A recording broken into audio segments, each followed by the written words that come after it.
Bom dia, boa tarde, boa noite. Estamos mais uma vez aqui com nossa agenda econômica. Eu, José Augusto Ruas, o Zeca Ruas, e mais uma vez aqui com meu amigo Saulo Abuchedi, sempre nós dois aqui, para trazer um pouco das discussões que a gente julga que são pertinentes ou que estão na pauta, de certa forma, para você poder também pensar e refletir um pouco sobre o assunto. Saulão, bom dia, boa tarde, boa noite para você também. Como é que Salve, andam as salve. coisas? Salve, salve, Zeca. Salve, salve a todos e todas que estão nos assistindo, nos ouvindo. É, é essa a nossa missão aqui, né, Zeca? Sempre tentar discutir temas relevantes, pautas relevantes, na conjuntura brasileira.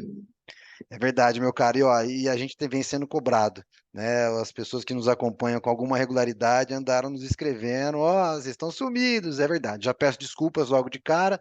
As últimas semanas foram difíceis. A gente teve que compatibilizá-las com outras agendas nossas e foi difícil, né? Como o nosso tema, que a gente já tinha prometido, é um tema que também não é um tema necessariamente super conjuntural, ou seja, ele vai perdurar ao longo dos próximos meses. Eu acho que, no fundo, dá para a gente seguir daqui. Peço mais uma vez desculpa, mas é o que tem para o jantar, como diria minha mãe. O ponto aqui que nós vamos avançar hoje é a questão da reforma tributária. Então, para recuperar um pouco, você que não viu ainda, vai ver a agenda anterior, as duas agendas anteriores. A gente trouxe a discussão do novo arcabouço, né? E dentro da discussão do novo arcabouço, inequivocamente, a questão da receita, né, da receita de imposto, da receita tributária, passa a ser um ponto fundamental. Não tem como fugir dela. Tá? E aí, obviamente, a reforma tributária é um passo adicional. Fica claro, e a gente disse na nossa última conclusão, tem vários pontos lá, volte para assistir, mas um dos pontos que já é consenso em qualquer uma das interpretações econômicas que estão na praça é de que precisa de mais receita, né? O governo vai precisar de um cenário de crescimento de receitas para que consiga efetivar as melhores condições, né, de gestão da política fiscal, inclusive podendo fazer investimentos, inclusive podendo fazer gastos, para poder manter os superávites prometidos e a trajetória da dívida pública prometida. Então, a questão da reforma tributária entra na pauta. Tá? E aí, enfim, uma parte, né, inclusive dos eleitores que estiveram apoiaram o atual presidente, o presidente Lula, né, tem como uma bandeira tradicional a ideia de que a tributação precisa ser uma tributação mais que estimule a igualdade, né, que seja capaz de melhorar, né, a estrutura que é regressiva, né, como dissemos, né, que, como usualmente dizemos, que costuma tributar mais o mais pobre, né, do que o mais rico no nosso país, né? Mas quando a gente fala de reforma tributária, e eu acho que esse é o primeiro ponto aqui que eu queria trazer para o Saulo, né, a pauta que está colocada nesse momento, ou que já está sendo colocada há muito tempo e que certamente vai ganhar importância, é de reforma de tributos sobre o consumo, especialmente, né? Essa é, na verdade, a pauta que certamente vai tomar conta da agenda, né, de política do país, em termos de economia, ao longo do segundo semestre, especialmente desse ano, né? Então, acho que para a gente começar aqui, né, e para já posicionar você que está nos acompanhando, quais são as propostas que têm colocadas na mesa, quais são as características delas, né? E por que que elas não são, nesse momento, ainda a tributação de renda e patrimônio que, de certa forma, a esquerda, né, o eleitor majoritário que elegeu o presidente Lula, né, gostaria que acontecesse. Saulo, a palavra é tua, meu caro. Bom, Zeca, a discussão da reforma tributária no Brasil é uma discussão muito longa, infinita, porque envolve conflito distributivo entre os diversos atores da economia, em diversas instâncias, né? Acho que o primeiro ponto para a gente começar a nossa discussão é ressaltar a estrutura tributária regressiva da economia brasileira, né? Nossa estrutura tributária é muito regressiva, o pobre paga muito mais imposto que o rico, isso é perceptível na nossa sociedade, consenso ali, né? Acho que muitas, várias pessoas, isso é disseminado, né? Tem essa dimensão, essa noção de que o pobre paga mais imposto que o rico. E por quê? Porque a nossa estrutura tributária está concentrada principalmente na tributação sobre o consumo. E a tributação sobre o consumo é uma tributação regressiva. Por quê? Porque, eu vou dar um exemplo muito simples, o pobre e o rico vão pagar o mesmo imposto um pacote de arroz. Né? Só que o peso desse imposto, do pacote do arroz, e desse imposto sobre o pacote de arroz, em relação à renda do pobre, da pessoa pobre, é muito maior em relação ao peso desse imposto sobre o pacote de arroz e do pacote de arroz em relação à renda do mais rico. Então, se nós temos uma estrutura apoiada no consumo, certamente essa estrutura vai ser mais regressiva. Então, a ideia, do governo é tentar influenciar nessa estrutura ao mudar, ou tentar, de alguma maneira, evitar essa regressividade focada na tributação sobre o consumo. Quando a gente fala da tributação sobre o consumo no Brasil, essa tributação é uma colcha de retalhos. Por quê?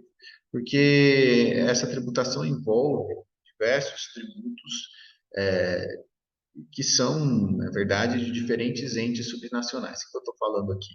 Nós temos o ICMS, que é de responsabilidade dos estados brasileiros. Nós temos o ISS, que é de responsabilidade dos municípios. Nós temos o PIS/COFINS, que é de responsabilidade do governo federal. Então, a tributação sobre o consumo, esses diversos tributos sobre o consumo, eles envolvem diversos interesses de estados, municípios e governo federal. Né? O ICMS é o principal imposto sobre o consumo e é a principal arrecadação dos estados. E é algo muito importante para o financiamento dos estados, né? O financiamento da educação pública, da saúde pública. Então, mexer nessa estrutura de maneira a promover aqui uma maior igualdade, uma diminuição dos aspectos restritivos dessa tributação é muito difícil. Né? Por quê? Primeiro, porque você vai mexer na arrecadação dos diversos entes, como a gente chama, né? Governo federal e principalmente dos estados e municípios. Né? E segundo, porque quando você mexe na tributação sobre o consumo, você pode mexer com os interesses das empresas, enfim, das empresas que, de certa forma, elas são responsáveis pelo recolhimento e vão repassar esses tributos, né, por meio do preço, né, por meio do preço ali do pacote de arroz ou de qualquer outro bem e serviço da economia. Bom, quais são as propostas que estão na mesa? Diante desse quadro, quais são as propostas que estão na mesa?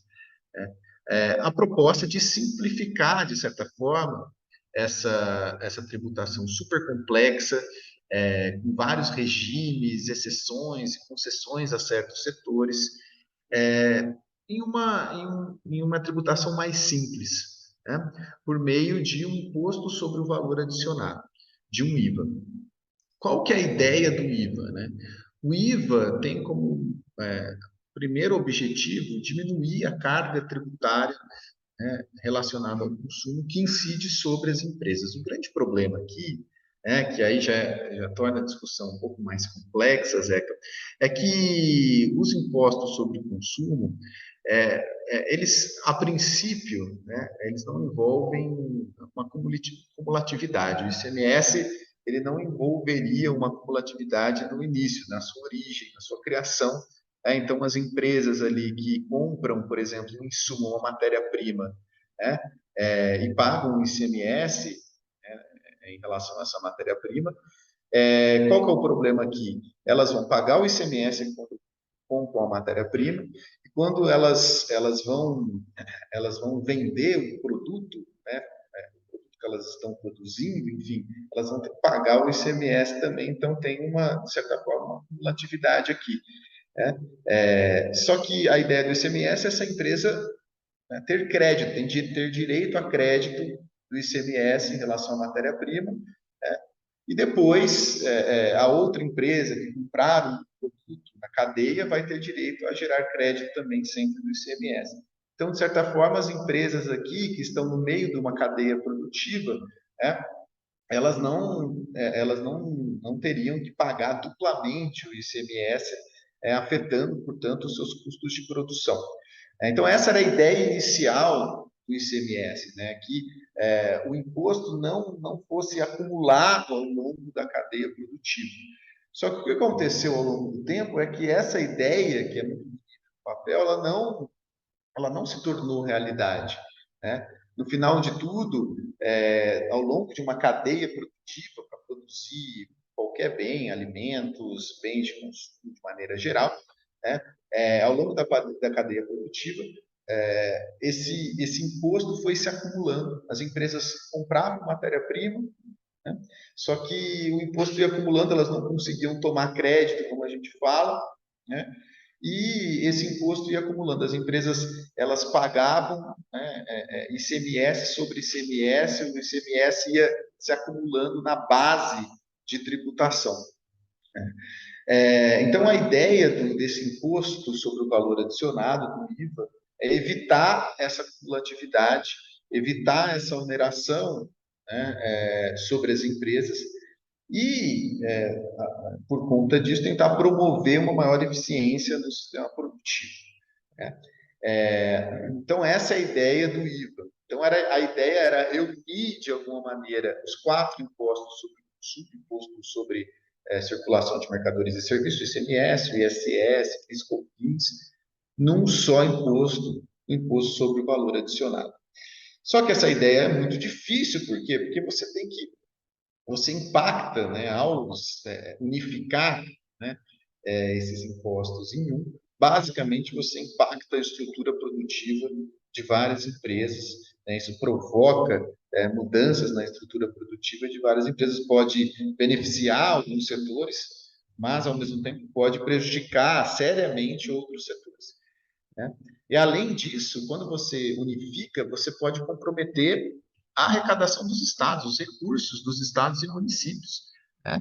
Porque o ICMS é responsável por boa parte da arrecadação dos estados, quase tudo, né? E o ISS é importante para os municípios. Então, nesse caso, se você unifica, como que fica a situação dos estados e municípios, da arrecadação, né, desses entes? Então, há vários problemas na unificação. O que tornou essa unificação pura e simples algo inviável, certo? Do ponto de vista político. Eu acho que assim, então vamos resumir aqui uma coisa para o nosso telespectador, né? Então acho que tem algumas coisas que são importantes, né? Eu comecei discutindo a questão da regressividade, você trouxe essa questão da regressividade também, né? Então, uma estrutura tributária como a nossa, em que a participação dos impostos que incidem sobre o consumo proporcionalmente é maior do que a média, por exemplo, dos países da Organização para a Cooperação e Desenvolvimento Econômico, OCDE, Sim. ou seja, dos países desenvolvidos em geral na sua carga tributária total, em geral, tributam mais a renda do que nós tributamos em termos proporcionais. Isso. Isso, então, é uma regressividade aí.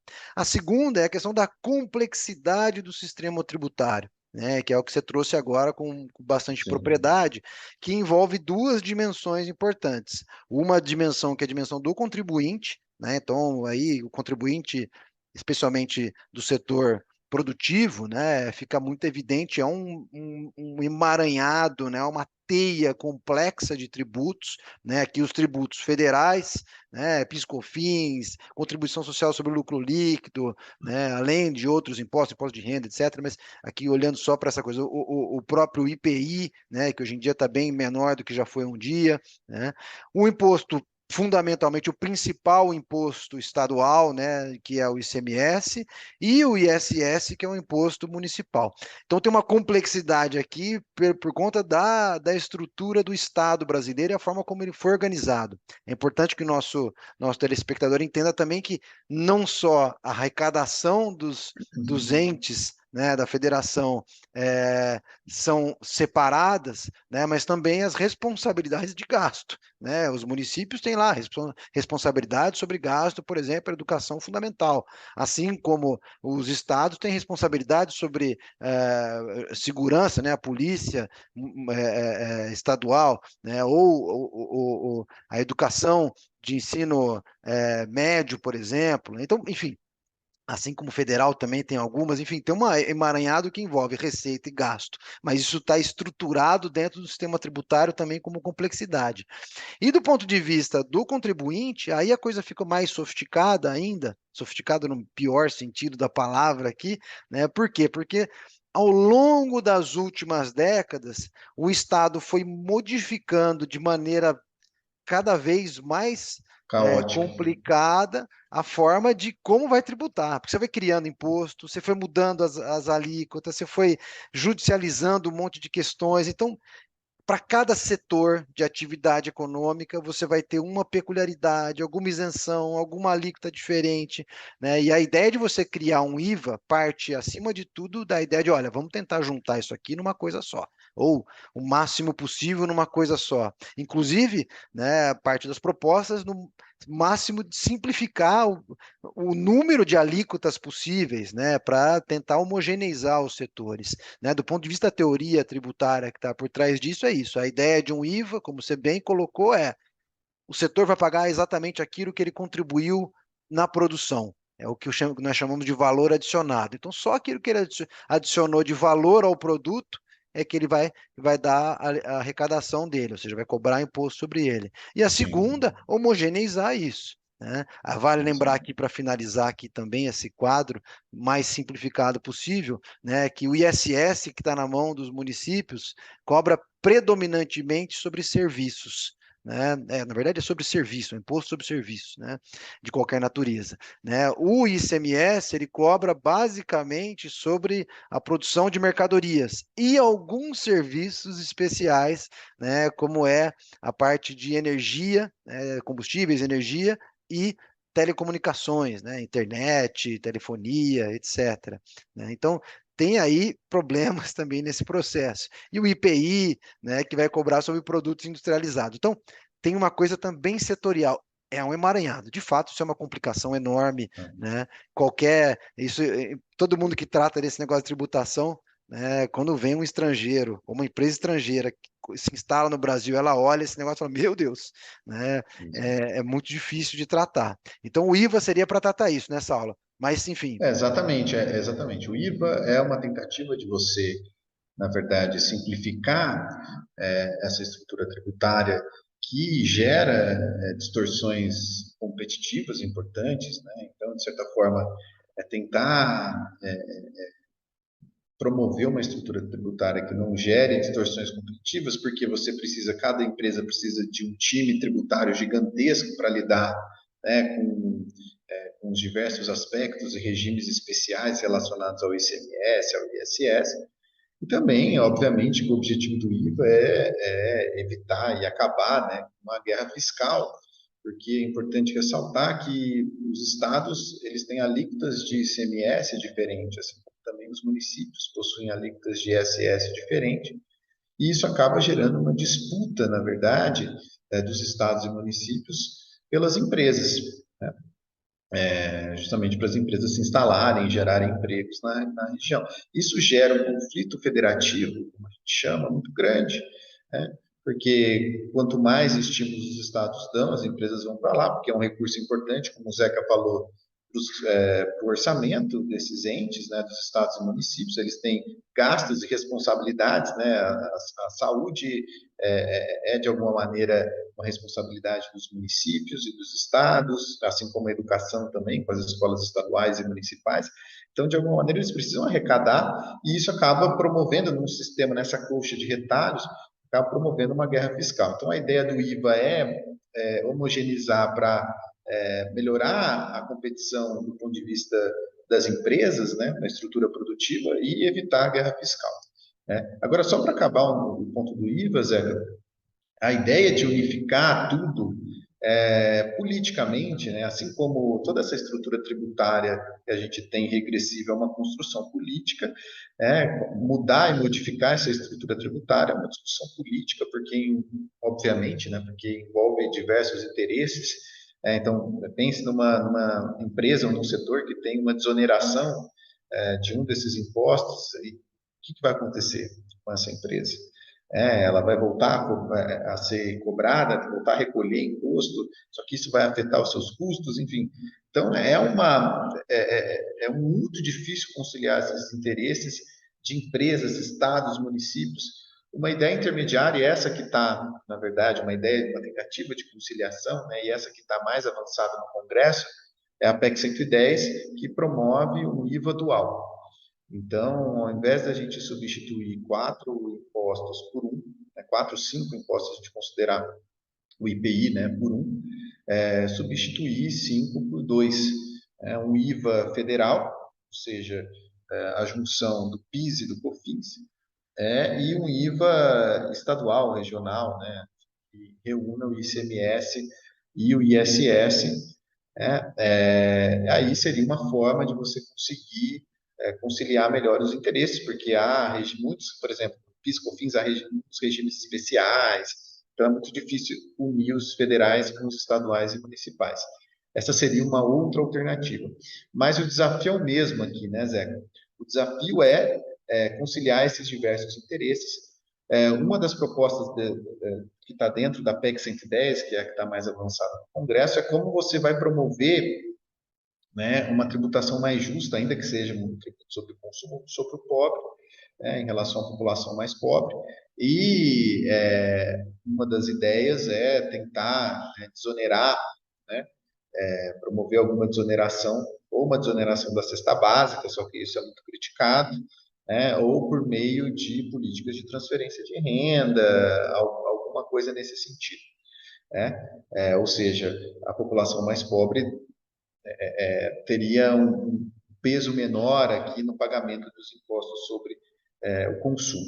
Então, é esse o pacote que está sendo discutido no Congresso. Lembrando que a tributação sobre o consumo, a tentativa aqui da tributação sobre o consumo, é tentar diminuir a complexidade tributária, é, pensando aqui, né, enfim, a fim, né, com o objetivo de estimular o crescimento econômico e aí sim gerar efeitos positivos sobre a arrecadação. Qual que é a ideia do governo? Olha, eu não vou onerar mais. Então, não se trata de um aumento dos impostos ou uma diminuição, né, dos impostos. A ideia é diminuir a complexidade tributária para estimular o crescimento econômico e isso gerar efeitos sobre a arrecadação. A ideia de que a simplificação do sistema geraria uma redução de custos, por exemplo, dentro das empresas para tratar com essa questão, geraria incentivos para melhor alocação dos recursos, né? Então, por exemplo, um dos problemas que é fundamental, né, é a questão da guerra fiscal, que você pontuou, né? Então, no fundo, a cobrança, se você cobrar como referência na origem ou no destino, né, o que a gente fala, se tiver cobrar, né, onde está consumindo o produto, onde o início é onde ele está sendo produzido. Isso hoje, dentro da estrutura do ICMS, também é bastante confuso, né, e complicado. Você foi colocando situações, porque para viabilizar o arranjo da distribuição da receita entre os estados.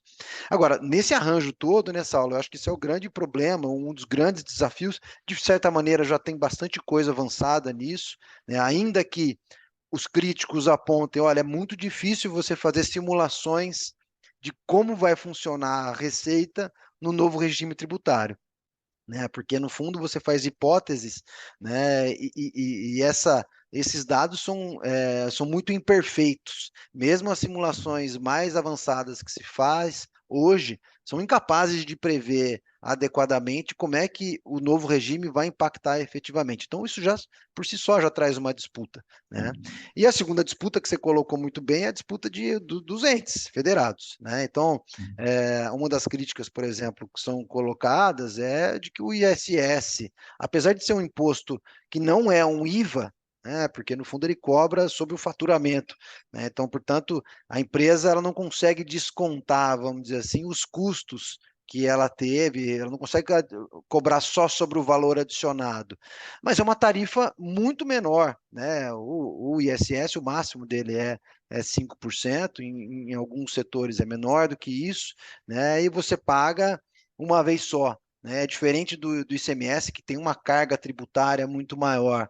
Né? Então, os críticos falam: olha, isso aqui é um imposto simples, né? Ao contrário de um IVA, se a gente vai jogar o ISS para dentro de um IVA, né? Você vai criar uma complexidade para um pequeno empresário, por exemplo, que tem dificuldade de organizar a sua estrutura de custos, né? E de comprovar esses custos efetivamente. Imagina você aí que tem uma MEI, como é que você faz para contabilizar os seus custos e lançar isso, né? É, imagina isso para um empresário, né, de baixa renda, um microempresário de baixa renda que tem uma formação muito mais simples. Então, quando você colocar isso dentro do IVA, no fundo você está criando uma complexidade adicional. Isso é uma parte do que os críticos apontam, né? E um outro problema aqui fundamental que o Saulo já trouxe também é a questão de quem está arrecadando, né? Hoje os municípios arrecadam o ISS, né, que é um imposto que uma parte da literatura indica que é o imposto do futuro, porque justamente ele cobra impostos sobre serviços, né? Se a gente olhar para a nossa economia, né, a parte que mais cresce da nossa economia está relacionada à questão da digitalização, à questão dos serviços de alguma maneira, muito mais do que a indústria, né? Então, os críticos, né, do IVA, seja ele dual, seja ele um único IVA, no fundo apontam isso, ó, você está tirando a autonomia, né, dos municípios, especialmente os grandes municípios que organizaram o seu sistema tributário, que organizaram as suas máquinas de arrecadação para poder executar os gastos constitucionais, né, eles são muito críticos. Né? Então, em cima disso, inclusive, que tem uma terceira proposta, né, além das PECs que já circularam, você tem o que a gente chama de Simplifica Já, né, que é uma proposta da Frente dos Prefeitos, Nacional de Prefeitos, que discute justamente essa questão e propõe simplificações e melhorias nos tributos existentes. Né? Para eles, essa proposta seria mais fácil, a implementação teria custos e prazos muito mais tranquilos de serem executados e você tentaria resolver os problemas que a gente está apontando aqui do ICMS, da guerra fiscal, da complexidade, tentando simplificar, criando mecanismos que estariam dentro da nova proposta do IVA, mas sem mexer na estrutura do federalismo. Essa é uma proposta que está colocada. Né? Mas é isso, Saulo. Eu acho que também não adianta a gente ficar avançando muito mais Não, aqui. sim. Eu acho que a gente deu um bom panorama, né? A reforma tributária hoje é baseada uma reforma sobre o consumo. Eu acho que é importante do ponto de vista da estrutura produtiva, do ponto de vista da guerra fiscal dos estados, mas os efeitos sobre a arrecadação, que essa é a preocupação, né, voltando para a questão do arcabouço fiscal, né, essa é uma preocupação, arrecadar mais para conseguir também gastar mais e cumprir as metas de resultado primário. Acho que em termos de volume de arrecadação, o efeito, se tiver um efeito, vai ser um efeito de longo prazo. Acho que isso a gente não pode contar agora para um curto prazo, isso vai gerar efeitos lá na frente e é de dificílima aprovação. Né, a reforma tributária, eu coloco assim, é muito difícil avançar nesse tema porque mexe com os interesses dos diversos setores. Né? Enfim, não resolve necessariamente a questão da regressividade da nossa estrutura tributária, que é algo muito mais relacionado à tributação sobre a renda e sobre a riqueza. A tributação sobre a renda e a riqueza no Brasil, aí sim, o Brasil tributa muito pouco, né, em relação à renda e principalmente à riqueza. Na verdade, né, a tributação sobre a renda é a melhor forma de se tributar e sobre a riqueza, porque é uma tributação progressiva. Né? As maiores faixas de renda, o mais rico paga mais imposto, tem alíquotas maiores. Né? Então, nesse sentido, o governo ele tem que avançar para a tributação sobre renda e riqueza, de maneira, né, primeiro, né, a analisar, rever as faixas de renda em relação às alíquotas e fazer com que, né, as faixas de rendas maiores paguem mais impostos, criar novas faixas de renda e também aumentar a tributação sobre a riqueza. Mas o nosso tempo está acabando também, né, Zé? Que a gente pode falar sobre isso próximo programa. Se não for no próximo, a gente vai trazer em algum momento. Eu acho que o governo, na verdade, sobre a reforma de imposto de renda, ele deve ter no máximo um esboço de conceitos, né? Ainda não deve nem ter chegado perto da proposta. Deve estar, nesse momento, obviamente está focado no arcabouço que está entrando agora no Congresso, né? Mas sobre a reforma tributária, né, inclusive pela presença do Bernard Api na equipe, certamente já deve ter estudos já avançados de como que isso vai ser Sim. colocado, né? Mas só para a gente simplificar, então tentar juntar aqui um pouquinho do que a gente disse primeiro, né? Quando a gente fala de reforma tributária, eu acho que o governo, a agenda que vai estar colocada para o governo de curto prazo, ou seja, para esse ano, começo do ano que vem, é uma de tributação sobre consumo. Essa é uma tributação que tem como pressuposto, basicamente, tentar reunir impostos federais, estaduais e municipais em um IVA, um imposto de valor adicionado, que, segundo a teoria, é mais justo e simplifica esse problema, né?